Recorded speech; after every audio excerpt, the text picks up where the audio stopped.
I'm James Verbrick, and this is the Atlantic Ocean. We will be exploring it throughout the week, so join me as we go up and down the coast of the Outer Banks of North Carolina.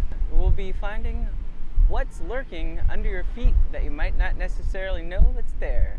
So follow me as we get down to the surface on the sand to look at things you may not have noticed before.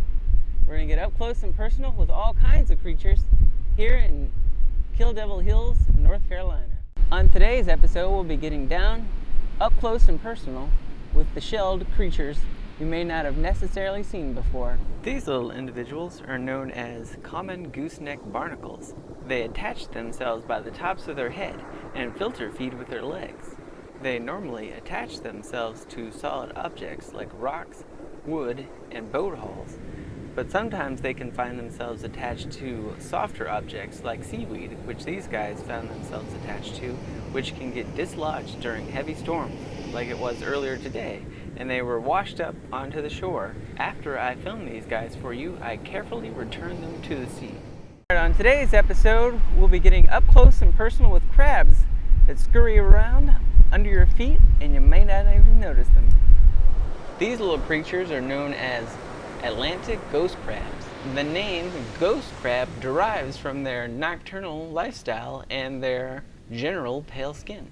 Ghost crabs dig their burrows near the intertidal zone of open sandy beaches. The burrows are usually composed of long shafts with a chamber at the end. Occasionally there can be a second entrance. They are semi-terrestrial and breathe oxygen through the air from moist gills. They periodically wet their gills with salt water, usually by taking water from moist sand or by running into the surf and letting the waves run over them.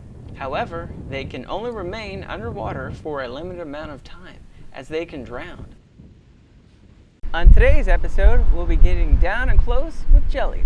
This is the moon jellyfish. The jellyfish is almost entirely translucent, usually about 25 to 40 centimeters or 10 to 16 inches in diameter, and can be recognized by its 4 horseshoe-shaped gonads easily seen through the top of the bell. It feeds by collecting plankton and mollusks with its tentacles and brings it into its body for digestion. It is capable of limited motion and drifts with the current, even when swimming.